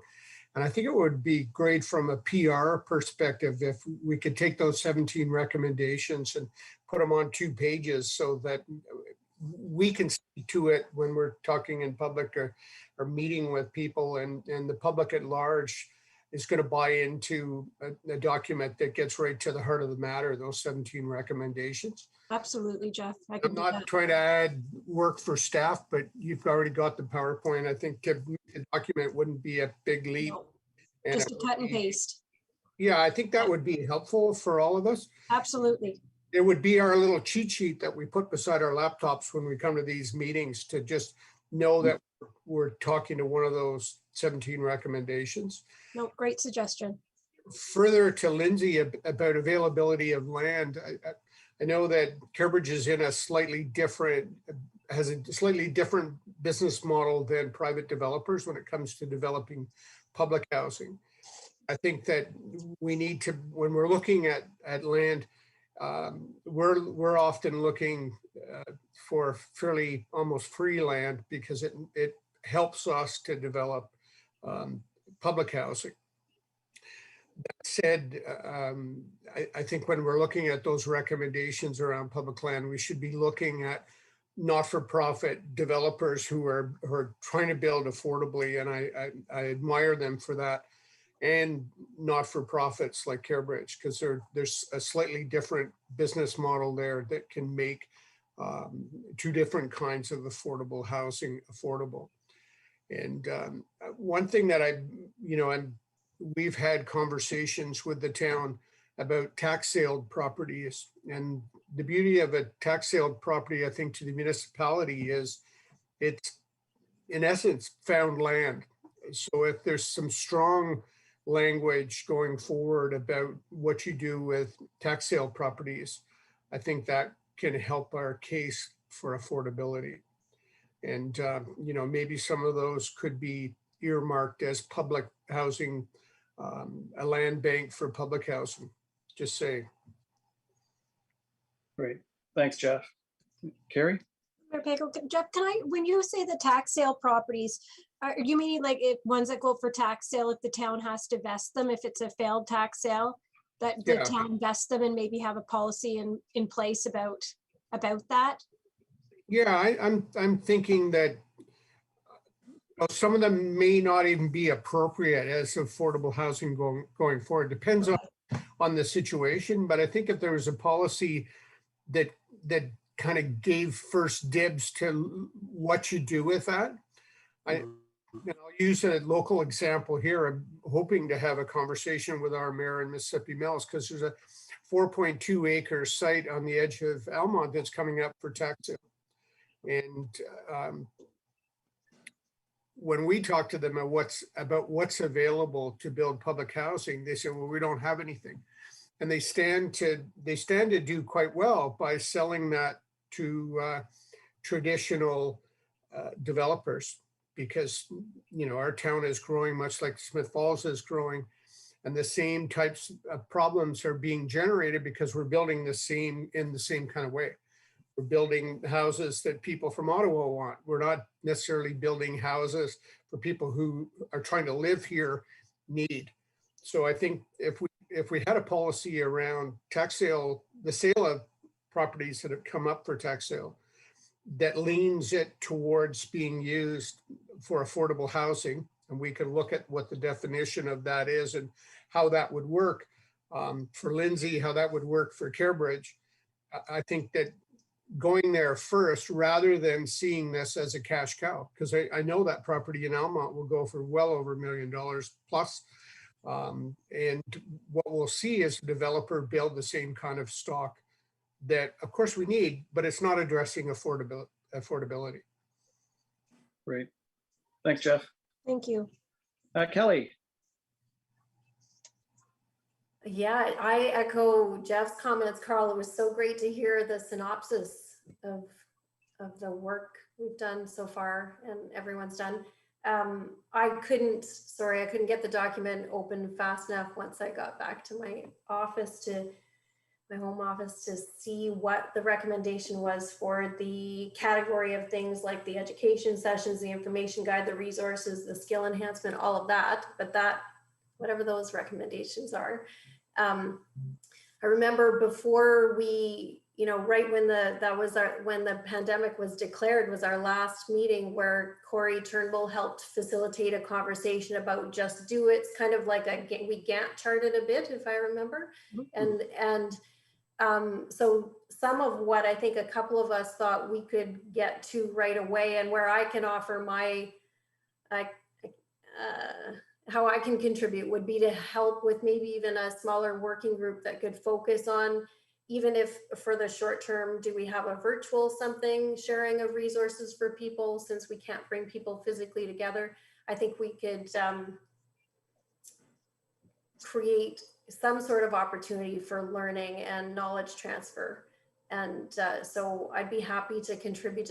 I'm kicking myself as I say it out loud because I don't know when, but if other people would be able to work with me on that, I'd be happy to take the lead on putting something together. And I don't know what policy is with these kinds of committees and how easy it is to branch off into something, but I wanted to raise that.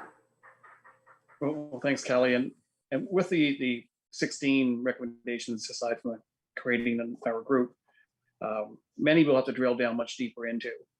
And there will be a lot more detail involved before we come up with a recommendation to bring back to council.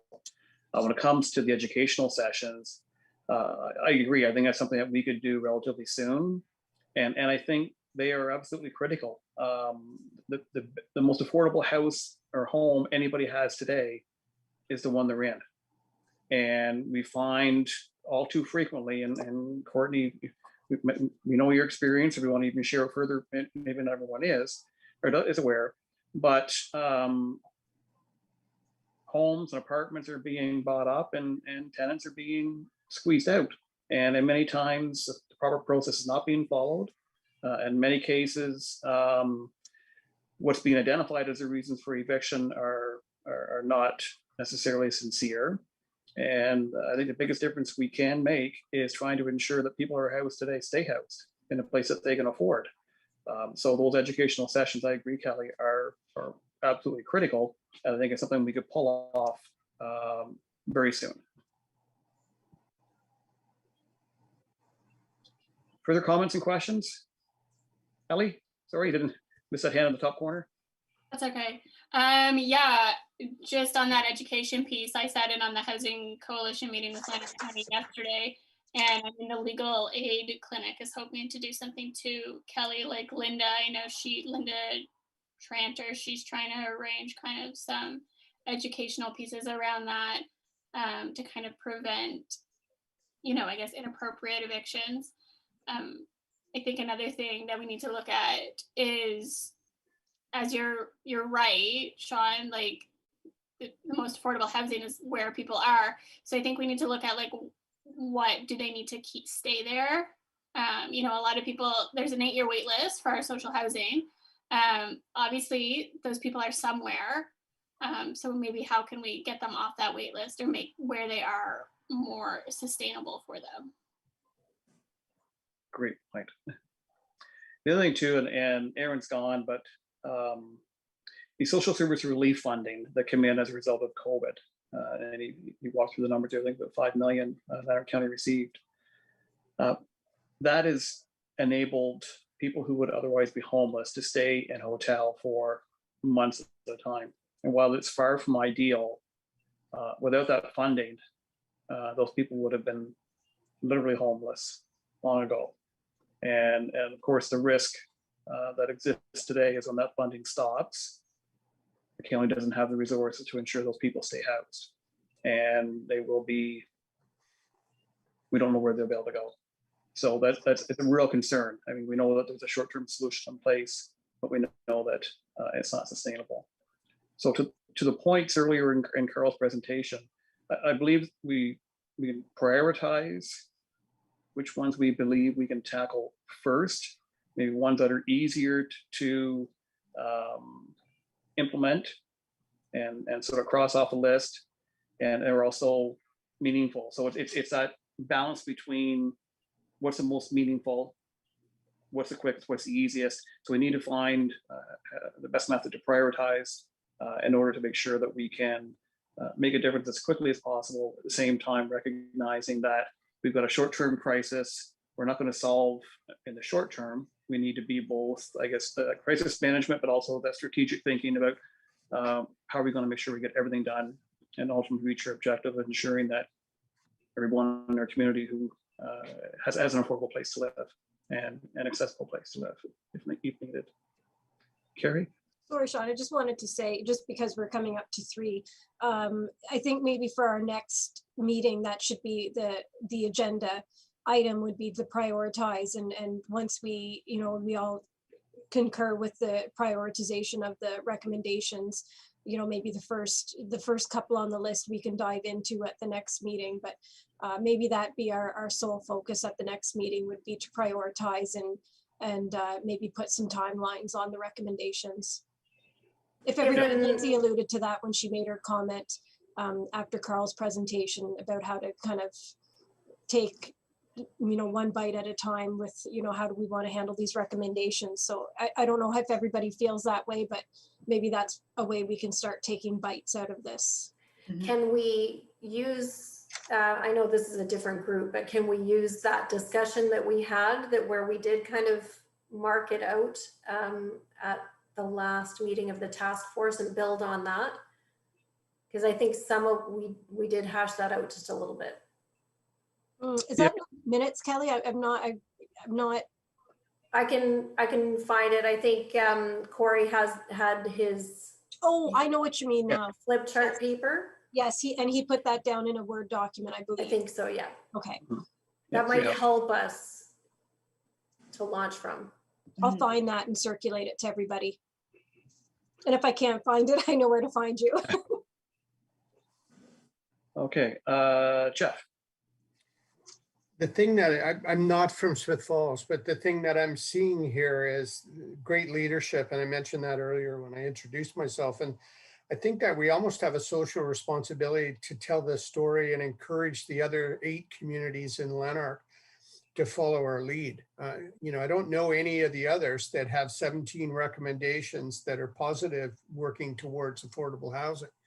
And I think that if we can encourage those people to read that amended document that I've asked Carl for, we can help spur on some action around the county, and we shouldn't do the work for them. But I think that by telling this story, we can encourage them to follow our lead, because what you're doing with this group, and what you've done by having the task force before it, shows great leadership. And at a time when hardly anyone is building affordable housing, and politicians got elected on a platform saying that, yes, we need more affordable housing, but none of them are really coming up with concrete examples of how they're going to get there.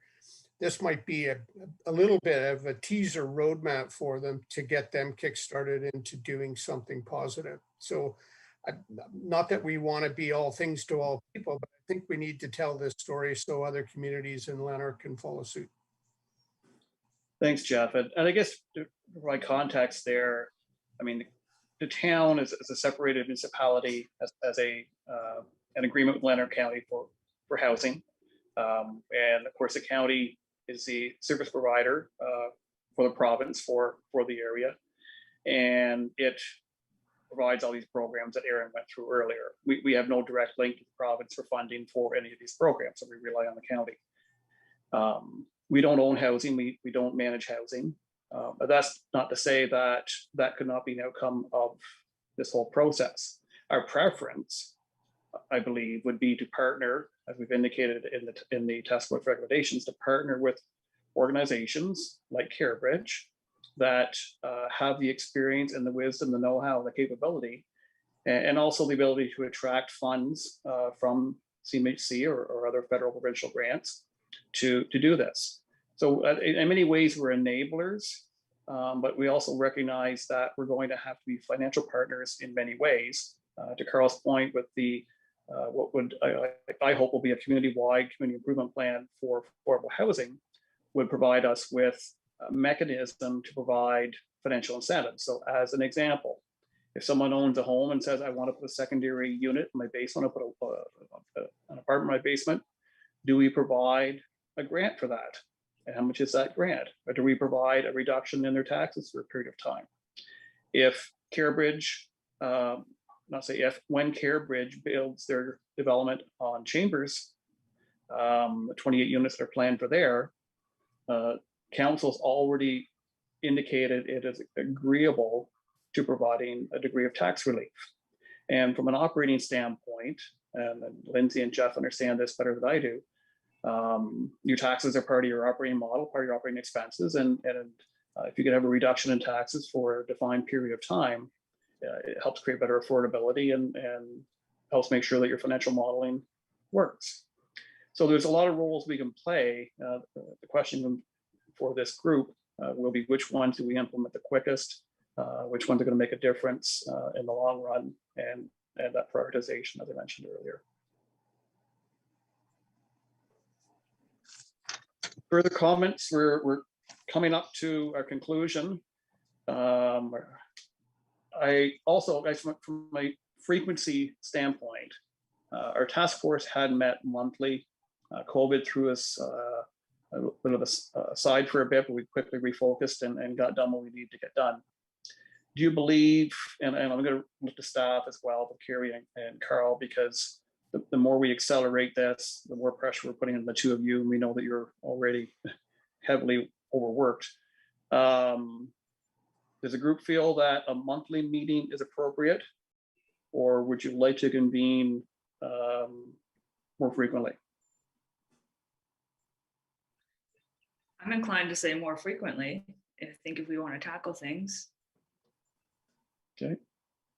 Others? Courtney, you took your mute off. I'm kind of in agreement with Lindsay. If we want to really jump on things, then waiting a month between kind of makes it harder to really jump on it right away.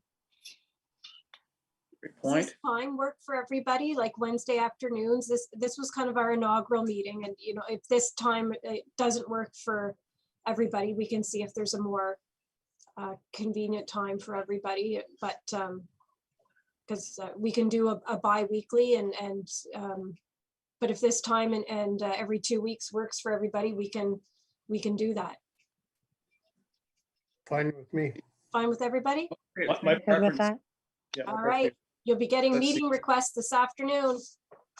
For the 9th, right?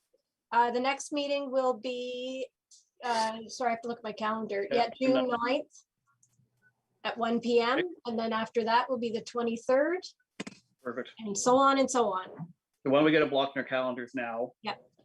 We had our first racism and discrimination task force meeting this morning, and same agreement there. We want to meet every 2 weeks.